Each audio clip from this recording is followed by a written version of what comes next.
Welcome to my class and study. आज हम discuss करेंगे स्ट्रेटेजिक मैनेजमेंट का जो रिमेनिंग पार्ट हमारा रह गया था। कुछ पॉइंट्स हमने पहले डिस्कस कर लिए थे। स्ट्रेटेजी एनालिसिस कि स्ट्रेटेजी एनालिसिस क्या होती है। स्ट्रेटेजी क्या होती है? एक काम करने का एक जो है फॉर्मूलेशन होता है। This is the way of the formulation of the strategic planning and involves the process of understanding and studying the operating marketing environment of the company involves the following कि ये फाउंडेशन होती है जो कि एक formulation होता है जो कि अंडरस्टैंड करता है, स्टडी करता है और प्रोसेस में लेकर आता है कि क्या हमें करना चाहिए, कैसे करना चाहिए और कैसे नहीं करना चाहिए। इसमें पहले है एक्सटर्नल एनालिसिस।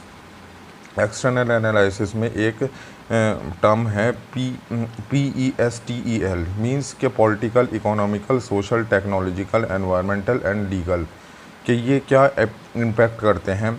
कि पॉलिटिकल इम्पैक्ट क्या होता है, इकोनॉमिकल इम्पैक्ट क्या होता है, social, technological, environment and the legal environment क्या होता है, इनको हम डिस्कस करेंगे।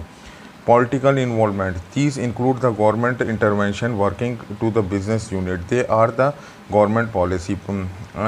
Political stability of the instability. Means के जो गवर्नमेंट नॉर्म्स बनाती है उससे क्या इफ़ेक्ट पड़ता है, कितने टैक्स लगाती है, कितना टैक्स नहीं लगाती, क्या रिडेम्पशन देती है, क्या फैसिलिटी देती है बिज़नेस ओनर को, मैन्युफैक्चरर को, सप्लायर को। तो ये पॉलिटिकल इफ़ेक्ट होते हैं। Economic, this includes the economic growth, interest rates and the exchange rates and the inflation and disposable income of the consumer and business। ये डिपेंड करता है कि जो कंज्यूमर की इकोनॉमिक है, जो उसकी बाइंग कैपेसिटी है उस पर, और जो रेट ऑफ इंटरेस्ट है, बैंकिंग पॉलिसीज़ हैं और इन्फ्लेशन है कि कंट्री की क्या इकोनॉमिक है उसका ऊपर डिपेंड करता है। Social, these factors are required to understand the belief of the attitude of the population towards the product। कि सोशल क्या है, कि हमारी सोसाइटी में रिक्वायरमेंट क्या है किसी प्रोडक्ट की, हमारी सोसाइटी कैसी है। हमारी सोसाइटी में एक एग्ज़ाम्पल के तौर पे देते हैं कि वेस्टर्न में और इंडियन कल्चर में एक फ़र्क होता है कि वेस्टर्न कल्चर में अगर कोई लड़की और लेडीज़ गारमेंट की बात करें तो वहाँ पे जो है शॉर्ट्स ज़्यादा बिक जाते हैं, जो शॉर्ट्स पहनती है, जो स्कर्ट्स वगैरह होते हैं। लेकिन अगर हम इंडियन मार्केट की बात करते हैं तो यहाँ पे शलवार सूट ज़्यादा बिकते हैं, शलवार सूट, साड़ी, ये सब ज़्यादा बिकते हैं। तो ये एक सोशल फैक्टर होता है जिसको ध्यान में रखते हुए वही काम करना पड़ता है कि उसी के अगेंस्ट हमें, उसी के फेवर में हमें चलना पड़ता है। टेक्नोलॉजिकल इम्पैक्ट क्या होता है। टेक्नोलॉजी ओल्ड होती है, टेक्नोलॉजी 5 साल में चेंज होती रहती है कि पुरानी टेक्नोलॉजी चली जाती, नई टेक्नोलॉजी आ जाती। तो टेक्नोलॉजिकल चेंजमेंट और एडवांसमेंट की वजह से एक प्रोडक्ट की डिमांड में चेंज आती है। सपोज़ दैट के एक एग्जांपल है टेक्नोलॉजिकल चेंज। जब टेलीविज़न आए थे तो ब्लैक एंड वाइट आए थे, तो ब्लैक एंड वाइट टीवी की बहुत डिमांड थी। फिर कलर टीवी आए, CRTV, उनकी बहुत डिमांड हुई। फिर CRTV आने के बाद में जो है ये LED LCD आए, इनकी बहुत डिमांड हुई और इनको रिप्लेस कर दिया मोबाइल ने और वॉल टीवी ने। जो आज वॉलपेपर टीवी आते हैं, नए आ रहे हैं, उनसे चेंजेस होते चले जा रहे हैं। और इसमें भी काफ़ी सिस्टम में चेंजेस होते हैं, जैसे स्मार्ट LED हो गई, स्मार्ट LCD हो गई, ये सब आते चले जा रहे हैं। तो technological changes. Environment, these factors include the environment conversation measuring the legalisation and the such factors. कि एनवायरनमेंट वो होता है कि एनवायरनमेंट में हमें जो है क्या चीज़ करनी है, क्या नहीं करनी है। सपोज़ दैट के एक एनवायरनमेंट के लिए जो है इको फ्रेंडली प्रोडक्ट होना ज़रूरी होता है। वो क्लाइमेट से भी रिलेटेड होता है एनवायरनमेंट, सोसाइटी से भी रिलेटेड होता है, सोशल से भी, पर्सन से भी और इकोनॉमिक से भी। हम एक एग्जांपल ले रहे हैं कि क्लाइमेट, एनवायरनमेंट में क्लाइमेट होता है कि क्लाइमेट में जैसे कि आजकल पॉली बैग्स को जो है गवर्नमेंट जो है बैन करती चली जा रही है कि पॉली बैग्स को ना मैन्युफैक्चरिंग किया जाए, ना ही इसको यूज़ में लिया जाए, क्योंकि ये एनवायरनमेंट के लिए, क्लाइमेट के लिए अच्छा नहीं है। तो उसको ध्यान में रखते हुए जो है प्रोडक्ट बनाए जाते हैं। एनवायरनमेंट लीगल होते हैं कि हमें जो है सारी formalities, tax registration, company registration और GST टैक्स, इनकम टैक्स, ये सब चीज़ें देनी पड़ती हैं एक कंपनी को चलाने के लिए। अब आते हैं इंटरनल एनालिसिस पर। इंटरनल एनालिसिस क्या होते हैं कि हमें किस तरीके से काम को करना है, किस तरीके से काम को अंजाम देना है। एक कंपनी है, बहुत छोटे बजट की है, सपोज़ कि वो मार्केट में नहीं आ रही है, तो वो अपने आप को सपोज़ के एक फार्मास्यूटिकल का कंपनी का हम एग्ज़ाम्पल ले लेते हैं। उसमें कुछ बड़ी कंपनीज़ होती हैं, ग्लेक्सो, कैडिला, मैनकाइंड और बहुत सारी कंपनीज़ होती हैं, 10-12 कंपनीज़ बहुत बड़ी होती हैं जिनके बहुत सारे प्रोडक्ट आते हैं। लेकिन एक नई कंपनी आती है तो वो उनको कॉम्पिटिट तो नहीं कर पाएगी, वो उसी हिसाब से अपनी जो है प्लानिंग करेगी।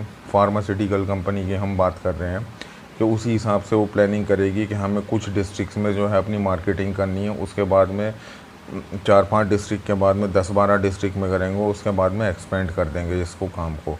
तो वो स्ट्रेटजी अपने फाइनेंस, अपने सोर्स, अपनी मार्केट वैल्यू के अकॉर्डिंग जो है वो रिसोर्सेज बेस्ड एनालिसिस करते हैं।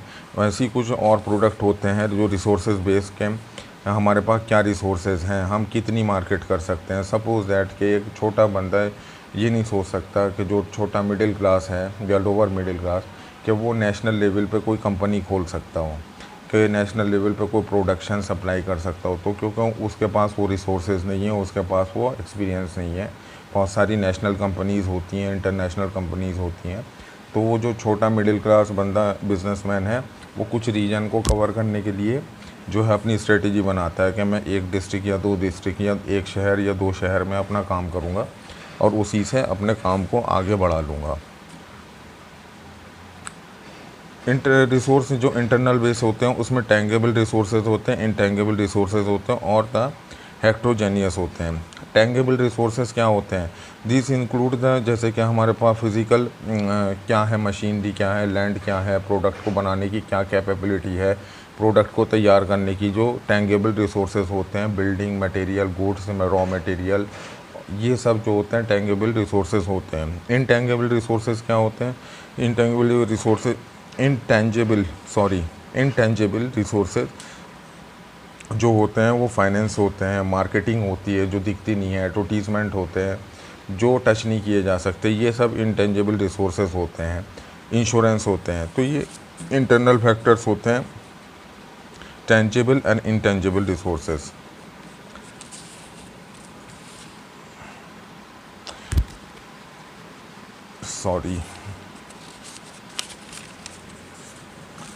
अब इसमें नेक्स्ट आता है हमारा स्ट्रेटजी फार्मूलेशन। स्ट्रेटजी फार्मूलेशन क्या होता है कि स्ट्रेटजी को लगाना, स्ट्रेटजी को फार्मूलेट करना, उसको जो है हमें स्ट्रेटजी को हमें कैसे फार्मूलेट करना, अपनी प्लानिंग को कैसे लागू करना है।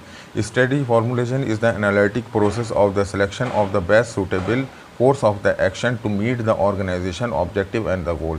कि हमें जो है बहुत बेस्ट एक ऑब्जेक्टिव लेना पड़ता है, एक सूटेबल डिसीज़न लेना पड़ता है जो हमारे आउटपुट को ज़्यादा बेहतर कर सकता हो। सपोज़ दैट कि अब अगर हम कोई प्रोडक्ट लेते हैं, एक प्रोडक्ट नया मार्केट में लेकर के आना चाहते हैं, एक तरीका तो ये है कि हम उसके सेल्स पर्सन रखें और जगह जगह जो है उसकी सेल्स मार्केटिंग करें।